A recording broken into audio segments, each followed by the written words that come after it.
नमस्कार, मैं हूं आपके साथ आस्था कौशिक। नमो भारत की रफ्तार से क्या 2024 में बेड़ा पार लगने वाला है, क्योंकि एक बार फिर मोदी योगी की जोड़ी का जलवा पूरे देश में है। आज गाजियाबाद में पीएम मोदी ने नमो भारत ट्रेन के पहले चरण को हरी झंडी दिखाई। मौके पर सीएम योगी भी मौजूद रहे। इस दौरान प्रधानमंत्री ने विपक्ष पर निशाना साधते हुए कहा कि हम जिस प्रोजेक्ट की आधारशिला रखते हैं उसका उद्घाटन भी करते हैं।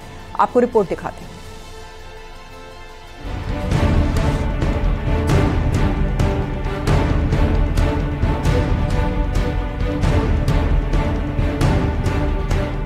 कभी पूर्वांचल, कभी पश्चिम, कभी हाईवे, कभी एक्सप्रेसवे, कभी एम्स, कभी कॉरिडोर, कभी मेट्रो, कभी रैपिड रेल। ये तस्वीर यूपी के तरक्की की है, जिस पर नजर है खुद देश के मुखिया प्रधानमंत्री नरेंद्र मोदी की।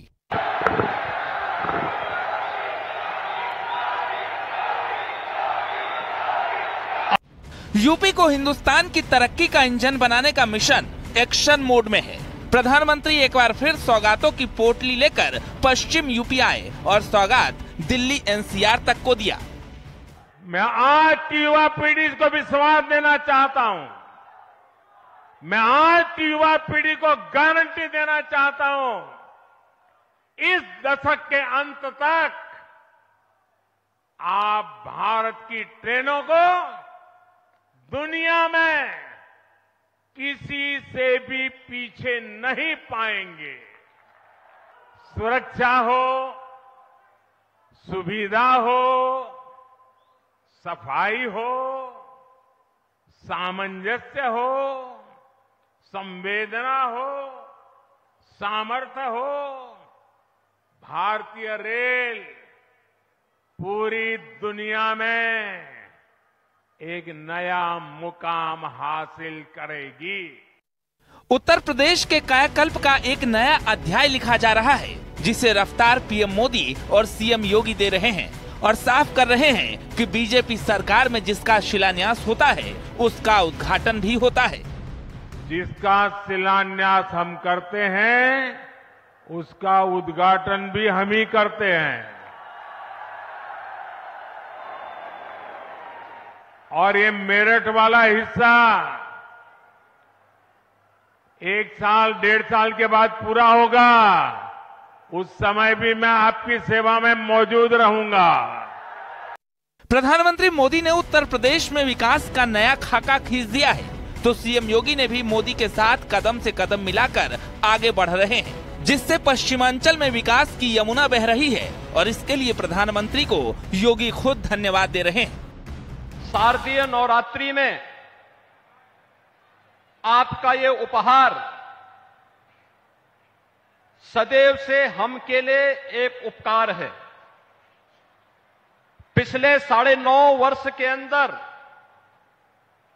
इस देश ने वर्ल्ड क्लास इंफ्रास्ट्रक्चर को देखा है। एयरपोर्ट की तर्ज पर रेलवे स्टेशन बने। अमृत भारत के अंदर 500 रेलवे स्टेशन के पुनरुद्धार का कार्य जिस गति के साथ चला है, आज वह भी भारत देख रहा है। पीएम मोदी ने गाजियाबाद में रैपिड एक्स रेल को हरी झंडी दिखाई। इस दौरान मुख्यमंत्री योगी आदित्यनाथ भी मौजूद रहे। उद्घाटन के बाद नरेंद्र मोदी ने ट्रेन में सफर भी किया। ये ट्रेन पहले चरण में गाजियाबाद से दुहाई डिपो तक चलेगी। इसका किराया 50 रुपए से लेकर 100 रुपए तक है। 17 किलोमीटर की दूरी ये ट्रेन मिनटों में पूरी करेगी। रैपिड एक्स को देश की मिनी बुलेट ट्रेन कहा जा रहा है। 1.5 साल बाद मेरठ तक काम पूरा होगा। यानी पीएम मोदी ने साफ कर दिया है, जब रैपिड ट्रेन की रफ्तार मेरठ तक पहुंचेगी तब भी वही देश के प्रधानमंत्री रहेंगे, जिससे अब विपक्ष में खलबली मच गई है और विरोध नमो भारत के नाम से किया जा रहा है। Bureau report, news 18।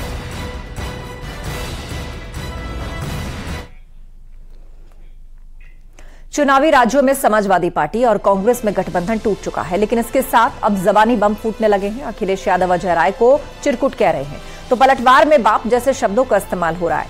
साथ ही दोनों ओर से एक जैसे ही आरोप लगाए जा रहे हैं। कांग्रेस समाजवादी पार्टी को बीजेपी की बी टीम कह रही है। समाजवादी पार्टी कांग्रेस पर बीजेपी को जिताने का आरोप लगा रही है। इस पर अब संग्राम छिड़ चुका है। न्यूज़18 की खबर पर मोहर। मध्य प्रदेश में सपा और कांग्रेस की राहें जुदा होंगी। ये कांग्रेस के लोग बीजेपी से मिले हुए लोग। उन्होंने अपने पिताजी के लिए भी अपमानजनक उन्होंने अपमान किया था, अपने फादर का भी अपमान किया था। लेकिन मैं ऐसा समझता हूँ अभी शादी हुई नहीं, लेकिन तलाक हो गया। कांग्रेस और समाजवादी पार्टी में गठबंधन का दी एंड हो चुका है। चुनावी राज्यों में दोनों दलों का एक दूसरे से मोहभंग हो चुका है, लेकिन सियासी विवाद अब भी खत्म नहीं हुए हैं और जो जुबानी हमले हुए उसने एक और नए विवाद को जन्म दे दिया और सवाल खड़े कर दिए हैं कि आखिर समाजवादी पार्टी बीजेपी की बी टीम है या फिर कांग्रेस। और इसका मतलब ये हुआ कि आप दूसरे दलों को बेवकूफ बना रहे हैं। आप बैठाकर मायावती जी ने कहा है कि इजराइल और गाजा युद्ध से सबकी अर्थव्यवस्था पे बीजेपी से मिले हुए लोग हैं, ये कांग्रेस के लोग बीजेपी से मिले हुए लोग हैं। आपके माध्यम से कांग्रेस पार्टी को कहना चाहता हूँ, अपने चिरकुट नेताओं से हमारी पार्टी के बारे में न बुलवाएं। बहुत ही निम्न स्तर के शब्दों का इन्होंने इस्तेमाल किया है। उन्होंने अपने पिताजी के लिए भी अपमानजनक उन्होंने अपमान किया था, अपने फादर का भी अपमान किया था। माननीय मुलायम सिंह जी को भी अपमानित किया था, जिनको पूरा देश नेता मानता था, बड़ा नेता मानता था। हम लोग भी उनको बड़ी इज्जत करते थे, मुलायम सिंह जी की, उनका पैर छू के प्रणाम करते थे और बड़ा ही सम्मान वो देते थे, बेटे की तरह प्यार करते थे। पर अपने बाप का जब उन्होंने सम्मान नहीं किया अखिलेश जी ने, तो हमारा सम्मान और आम जनता का सम्मान वो क्या करेंगे।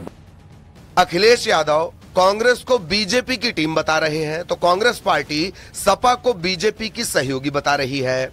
ऐसे में दोनों दलों की फाइट से सियासी माहौल टाइट हो चुका है और लड़ाई से आगे आरोप लगाए जाने लगे हैं। समाजवादी पार्टी ने कहा कि कांग्रेस बीजेपी की भी टीम है, कांग्रेस ने पलटवार किया, सपा बीजेपी के लिए काम कर रही है। समाजवादी पार्टी ने कहा कि कांग्रेस में कुछ नेता बीजेपी से मिले हैं। कांग्रेस ने पलटवार में कहा सपा बीजेपी को जिताना चाहती है। यह आरोप तब सामने आए जब दोनों दलों ने साफ कर दिया कि वो चुनावी राज्यों में एक दूसरे के साथ नहीं है, यानी अब विधानसभा चुनाव में कांग्रेस और समाजवादी पार्टी की राहें जुदा हो चुकी हैं। कांग्रेस को भी छोड़ना चाहिए था, जो वादा किया था, जो सीटें देने को कहा था वो दे देना चाहिए था। और तब भी समाजवादी पार्टी इंडिया गठबंधन के साथ है, मजबूती के साथ है। 2024 में भारतीय जनता पार्टी को हराने के लिए। देखिए, मैं फिर कह रहा हूँ आपसे कि किसने क्या कहा मुझे नहीं मालूम, ना कौन क्या बोला। मैं चुनाव के पहले अभी अंतिम दिन तो नहीं गया, हमें प्रतीक्षा करनी चाहिए। और इंडिया गठबंधन इंटैक्ट है। आज हमने तो रामगोपाल जी का बयान सुना, तो उसमें कहीं कोई इफ वट नहीं है। अब क्या है, हर स्टेज पे तो नहीं बोला जा सकता, तो मैं सिर्फ इतने कह सकता हूँ, ऑल इज वेल। हालांकि सबसे बड़ा सवाल तो यही है कि क्या 2024 तक तमाम विपक्षी दल एक साथ एक छत के नीचे फिर से इकट्ठा होंगे? क्या फिर से बीजेपी के खिलाफ क्षेत्रीय दल कांग्रेस का साथ देंगे? क्योंकि जिस तरह समाजवादी पार्टी और कांग्रेस में सीट बंटवारे पर पेंच फंसा, वही पेंच लोकसभा चुनाव में अन्य राज्यों में भी फंसने वाला है। मैं आपको दावे के साथ कहता हूं, अभी ये बयान पूरे देश के हर पार्टी से आएगा, जो भी 26 पार्टियों का गठबंधन बना है, क्योंकि अंदर बहुत बुरी तरह से फूट हो चुकी है। 15 लोग प्रधानमंत्री बनना चाह रहे हैं। अब ये देश का सोचिए, क्या ये लोग हशर करने वाले थे, ये देश का ये लोग मार के चटनी बना देते। इसीलिए ये फूट इंडिया में हो चुकी है। हर पार्टी में अभी देखिएगा, हर तरीके से नेता बार बार आएंगे। और विपक्षी पार्टी की ये लड़ाई अब और आगे जाने वाली है, क्योंकि अभी तो विधानसभा चुनाव निपटे नहीं, लेकिन कांग्रेस क्षेत्रीय दलों को निपटाने के पैटर्न पर काम करने लगी। तो ऐसे में यूपी से बिहार और दिल्ली से बंगाल तक का सियासी बवाल निपटेगा कैसे? Bureau report, news 18।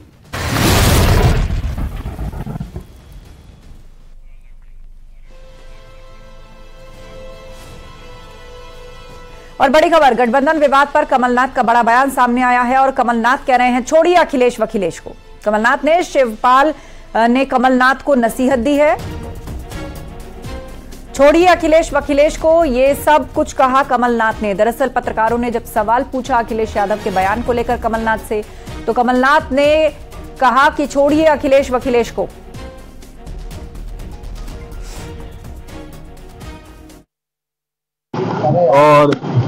जितनी संख्या से हम सोचते थे हम जीतेंगे, अब हम उससे ज्यादा जीतेंगे। सर, अखिलेश यादव ने आरोप लगाया कि कांग्रेस ने धोखाधड़ी की है।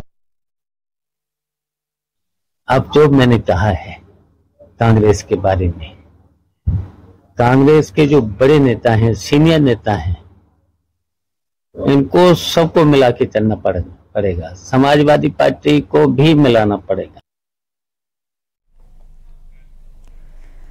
अजय राय के बयान पर समाजवादी पार्टी के नेता शिवपाल सिंह यादव ने पलटवार किया। उन्होंने कांग्रेस लीडरशिप से मांग की, अगर बीजेपी को हराना है तो विपक्ष को साथ आना होगा, साथ ही कांग्रेस को अपने छोटे नेताओं के बयान पर रोक लगानी होगी। कांग्रेस को इन छोटे नेताओं पर रोक लगाना चाहिए। अगर इंडिया गठबंधन को मजबूत करना है और भारतीय जनता पार्टी को अगर हटाना है तो सभी विपक्ष के लोगों को इकट्ठा करके इंडिया गठबंधन को मजबूत करना चाहिए और तभी भारतीय जनता पार्टी हट सकते हैं। अगर भारतीय जनता पार्टी को कांग्रेस को हटाना है तो फिर सबको इकट्ठा करें और फिर जो मध्य प्रदेश में जो वादा किया था उस पर अडिग रहना चाहिए था, तो तभी इंडिया गठबंधन मजबूत होगा। उधर रामपुर में आजम खान की जौहर यूनिवर्सिटी पर इनकम टैक्स ने छापा मारा है। आईटी विभाग की टीम ने जौहर यूनिवर्सिटी में छापा मारा। इनकम टैक्स के साथ सीपीडब्ल्यूडी की टीम भी है। जौहर ट्रस्ट के अध्यक्ष हैं आजम खान। इनकम टैक्स की टीम जौहर यूनिवर्सिटी में बने भवनों की जांच कर रही है। सीपीडब्ल्यूडी की टीम भवनों का सटीक मूल्यांकन कर रही है। जौहर यूनिवर्सिटी में दस्तावेज खंगालने की भी कोशिश है। जौहर यूनिवर्सिटी में बने भवनों की जितनी कीमत दर्शाई गई, वास्तविक कीमत उससे कहीं ज्यादा बताई जा रही है। आईटी और सीपीडब्ल्यूडी की टीम ने भवनों का मूल्यांकन शुरू कर दिया है। पिछले महीने आजम खान के घर, जौहर यूनिवर्सिटी, आजम खान के करीबियों और जौहर ट्रस्ट के सदस्यों के यहां इनकम टैक्स का छापा पड़ा था। बीजेपी विधायक आकाश सक्सेना ने इसकी शिकायत की थी।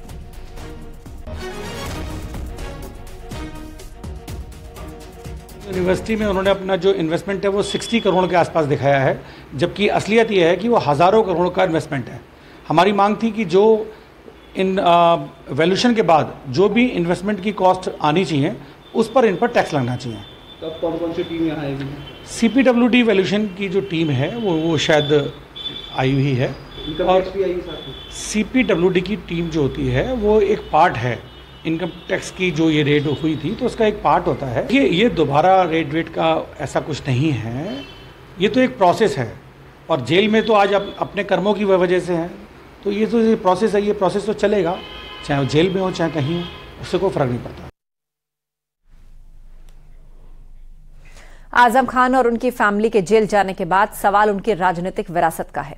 न्यूज 18 ने बीजेपी विधायक आकाश सक्सेना से इस मुद्दे पर बात की तो उनका कहना है कि आजम खान ने अपने परिवार के अलावा राजनीति में किसी को खड़ा नहीं किया, मुसलमानों का केवल राजनीतिक फायदा उठाया, जौहर विश्वविद्यालय बनाने में मदद करने वालों को फायदा पहुंचाया।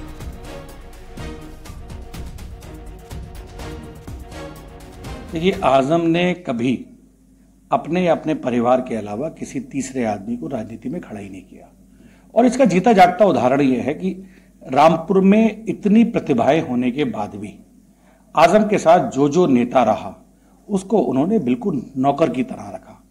आज जो बचे कुचे जो लोग उनके साथ रह गए हैं वो बिल्कुल नौकर जैसा है। आजम कहते हैं उठो तो उठ जाते हैं, आजम कहते हैं बैठ दो तो बैठ जाते हैं। कभी किसी को उनकी प्रतिभा के अनुसार कभी इस्तेमाल नहीं किया। रामपुर के लोगों का सिर्फ इस्तेमाल करते थे। वो चाहते तो रामपुर के इतने वरिष्ठ लोग हैं यहाँ पर, उनको एमएलसी बनवा सकते थे, लेकिन नहीं, क्योंकि जो यूनिवर्सिटी में जिसने फायदा दिया है या जो यूनिवर्सिटी में इन्वॉल्व है, हर उस आदमी को इन्होंने राजनीतिक फायदा दिया। आज रामपुर का दुर्भाग्य है, यहाँ के मुसलमानों का दुर्भाग्य है कि आजम ने कभी किसी को नहीं चाहा कि वो उसके बाद या कभी आगे चल के वो गद्दी संभाल सके।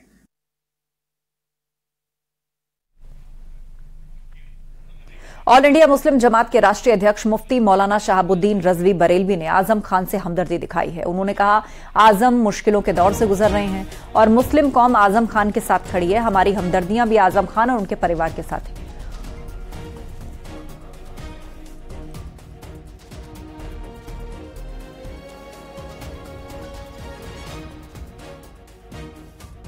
यह है कि वो मुसलमान होने की वजह से नहीं, बल्कि वो समाजवादी पार्टी में होने की वजह से मुश्किलों के दौर से गुजर रहे हैं। और ये जिन्होंने सपा को सींचा, खून पसीने से सींचा, वो संस्थापक सदस्य हैं। इसके बावजूद भी अखिलेश यादव सिर्फ ट्विटर पे 2 लाइन लिख करके अपनी जिम्मेदारी खत्म कर देते हैं। मुसलमानों ने समझ लिया है कि वो मुसलमानों के हितैषी नहीं हैं और अब मुसलमान उनसे कोई हमदर्दी की उम्मीद लगाकर नहीं बैठा है। और वक्त एक ब्रेक का, जल्द लौटेंगे।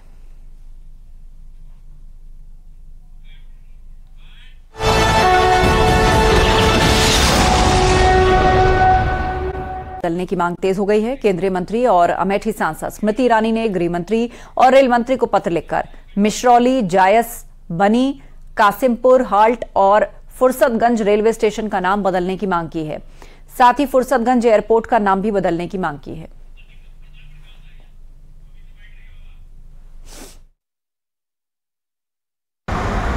दीदी स्मृति ईरानी जी द्वारा अगर ऐसा कोई प्रस्ताव भेजा गया है, ऐसा चिट्ठी भेजा गया है, ये सराहनीय है। और जैसा पता चल रहा है कि 8 स्टेशनों का नाम बदलने का प्रस्ताव दिया गया है। इसमें कालकन धाम भी हैं और भी धाम हैं जिनके नाम बदलने हैं। अगर इस तरह का प्रयास होता है और बदला जाता है तो ये अमेठी के लिए बहुत ही सौभाग्यशाली क्षण होगा और हम सब स्मृति ईरानी दीदी के बहुत बहुत आभारी भी होंगे। केंद्रीय मंत्री व अमेठी सांसद स्मृति ईरानी ने अमेठी के स्थानीय सिद्धपीठों के नाम पर अमेठी के 8 रेलवे स्टेशनों के नाम बदलने को लेकर गृह मंत्री, रेल मंत्री तो वहीं फुर्सतगंज एयरपोर्ट के नाम बदलने को लेकर उड्डयन मंत्री को पत्र लिखा है। अमेठी सांसद के इस प्रयास को अमेठी की जनता खूब सराह रही है। इससे उनका कहना है कि अमेठी के स्थानीय सिद्धपीठों के नाम पर ये नाम रखना बहुत अच्छा निर्णय लिया है अमेठी सांसद ने। पप्पू पांडे, न्यूज़ 18, अमेठी। और खबर लखनऊ से, बीजेपी विधायक की वेबसाइट हैक हो गई है। बीजेपी विधायक नीरज बोरा की वेबसाइट को हैक किया गया है और उस पर पाकिस्तान का झंडा लगा दिया गया। इस पर लिखा गया पाकिस्तान जिंदाबाद। साइबर क्राइम पूरे मामले की जांच में जुटी है। तो तस्वीर हम आपको दिखा रहे हैं। बीजेपी विधायक नीरज बोरा की वेबसाइट को हैक किया गया और उसके बाद उस पर पाकिस्तान का झंडा लगाया गया और लिखा गया पाकिस्तान जिंदाबाद।